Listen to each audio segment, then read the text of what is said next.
Pengertian hak asasi manusia atau HAM. Hak asasi manusia merupakan hak dasar yang secara kodrat melekat pada diri manusia yang dianugerahkan dari Tuhan Yang Maha Esa, bersifat universal dan langgeng. Oleh karena itu, harus dilindungi, dihormati, dipertahankan, dan tidak boleh diabaikan, dikurangi, ataupun dirampas oleh siapapun. Tujuan HAM adalah melindungi hak manusia untuk hidup dengan harga diri yang meliputi hak untuk hidup, hak atas kebebasan, dan hak keamanan. Hidup dengan harga diri berarti bahwa manusia harus memiliki sesuatu seperti tempat yang layak untuk tinggal dan makanan yang cukup. Artinya untuk mencapai tujuan HAM ini, manusia harus dapat berpartisipasi dalam masyarakat, menerima pendidikan, bekerja, mempraktikkan ajaran agamanya, berbicara dalam bahasanya sendiri, dan hidup dengan damai. Tujuan HAM yang lainnya adalah sebagai alat untuk melindungi manusia dari kekerasan dan kesewenang-wenangan. HAM mengembangkan sikap saling menghargai antara manusia. HAM mendorong tindakan yang dilandasi kesadaran dan tanggung jawab untuk menjamin bahwa hak-hak orang lain tidak dilanggar. Misalnya kita memiliki hak untuk hidup bebas dari segala bentuk diskriminasi, tapi tidak di saat yang sama kita memiliki tanggung jawab untuk tidak mendiskriminasi orang lain. Yang selanjutnya, ciri-ciri hak asasi manusia. Yang pertama, hakiki. Ciri yang pertama, hak asasi manusia bersifat hakiki. Artinya, hak asasi manusia adalah hak asasi semua umat manusia yang sudah ada sejak lahir. Oleh sebab itu, setiap manusia harus menjunjung tinggi hak-hak dasar yang sudah dimiliki oleh manusia lainnya. Apabila sesama manusia bisa saling menghormati dan menjunjung tinggi satu sama lain, maka kemungkinan besar keharmonisan antar manusia dapat terjalin dengan baik. Yang kedua, universal. Jadi yang kedua, hak asasi manusia bersifat universal. Artinya, hak asasi manusia berlaku untuk semua orang tanpa memandang status, suku, bangsa, gender, atau perbedaan lainnya. Dengan kata lain, adanya hak asasi manusia bisa mengurangi terjadinya konflik yang terjadi karena adanya perbedaan. Yang ketiga, tidak bisa dicabut. Ciri yang ketiga, hak asasi manusia bersifat tidak dapat dicabut. Artinya, hak asasi manusia tidak dapat direbut atau diserahkan kepada pihak lain.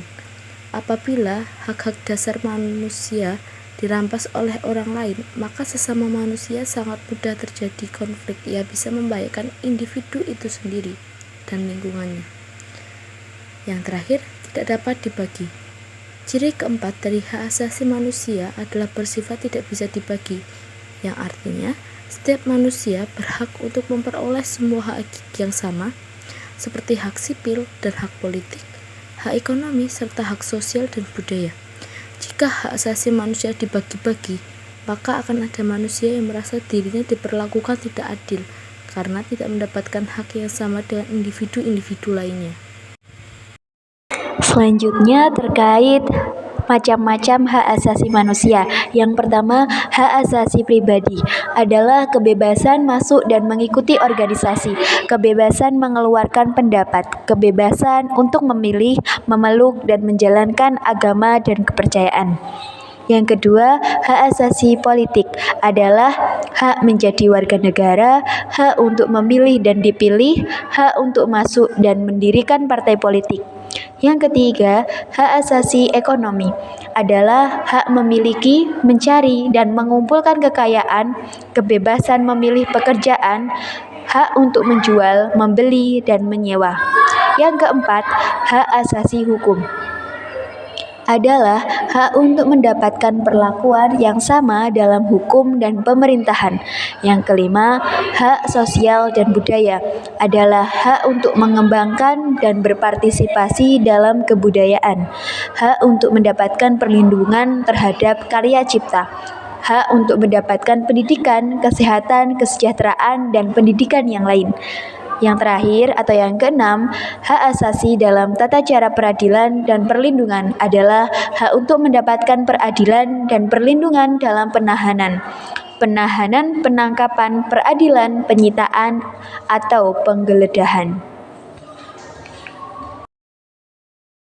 Pelanggaran hak asasi manusia adalah setiap perbuatan seseorang atau kelompok orang, termasuk aparat negara, baik disengaja maupun tidak disengaja, atau kelalaian yang secara melawan hukum mengurangi, menghalangi, membatasi, dan atau mencabut hak asasi manusia seseorang atau kelompok orang yang dijamin oleh undang-undang ini, dan tidak mendapatkan atau dikhawatirkan tidak akan memperoleh penyelesaian hukum yang adil dan benar berdasarkan mekanisme hukum yang berlaku.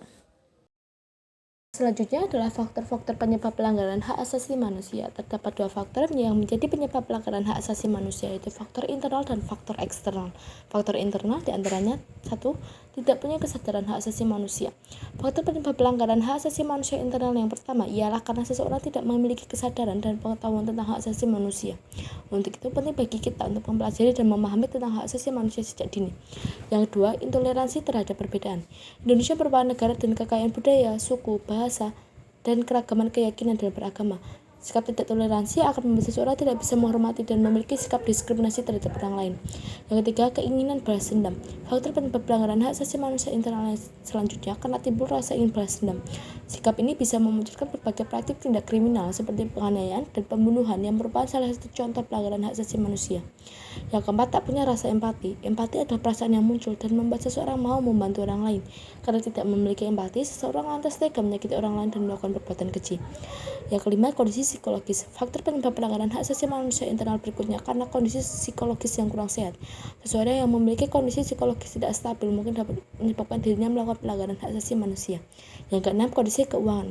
Faktor penyebab pelanggaran hak asasi manusia internal yang terakhir adalah karena kondisi keuangan atau ada masalah ekonomi yang dapat membuat seseorang melakukan kasus pencurian uang dan membunuh korban. Yang selanjutnya itu faktor eksternal. Yang pertama, penyalahgunaan kekuasaan. Faktor penyebab pelanggaran hak asasi manusia eksternal yang pertama adalah karena penyalahgunaan kekuasaan. Sudah menjadi rahasia umum, hal ini sering terjadi di dunia pekerjaan maupun pemerintahan seperti kasus korupsi. Yang kedua, struktur politik dan sosial. Faktor penyebab pelanggaran hak asasi manusia eksternal berikutnya yaitu adanya kesenjangan politik dan sosial di semua negara. Contoh kesenjangan politik dan sosial di negara Indonesia sudah banyak terjadi.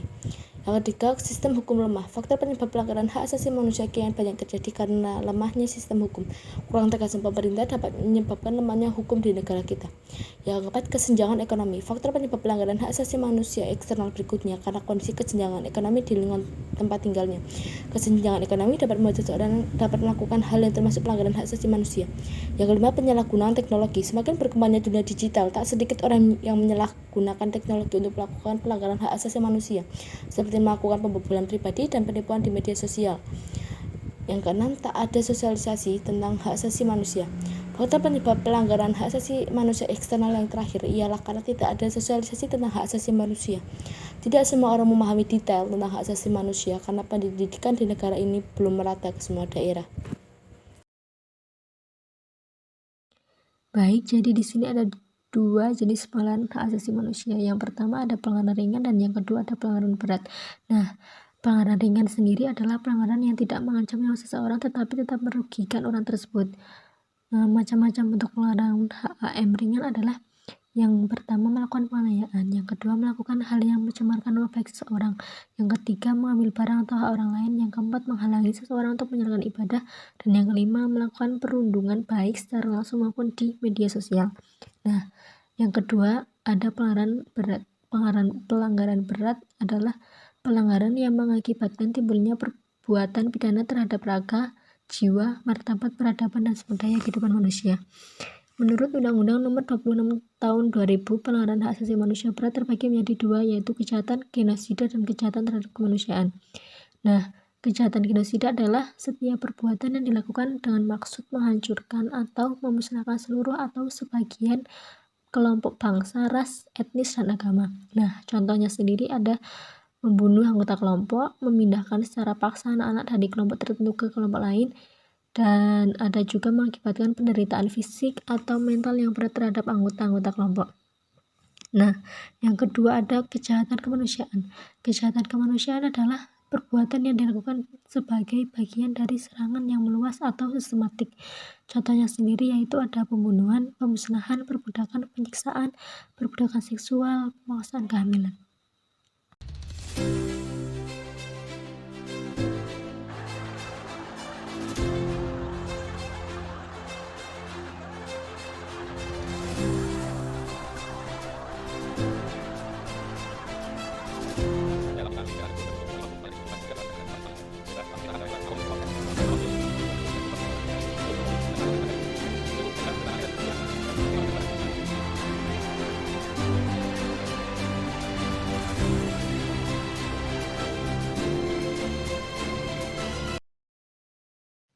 Tragedi Kanjuruhan merupakan peristiwa pelanggaran hak asasi manusia yang terjadi pada tanggal 1 Oktober tahun 2022 di Stadion Kanjuruhan Malang. Hal tersebut disebabkan adanya tata kelola yang tidak sesuai dengan prosedur yang telah ditetapkan oleh FIFA atau Federasi Sepak Bola Internasional oleh PSSI. Menurut kelompok kami, dalam kasus ini terdapat beberapa pelanggaran HAM yang telah terjadi di Stadion Kanjuruhan Malang. Di antaranya, yang pertama yaitu penggunaan gas air mata yang dilakukan oleh aparat secara berlebihan. Penembakan gas air mata yang dilakukan secara berlebihan dengan tembakan yang terjadi sebanyak 11 kali dalam waktu 9 detik ke arah tribun selatan. Dan total tembakan gas air mata ke arah tribun selatan dan utara diperkirakan mencapai 21 kali.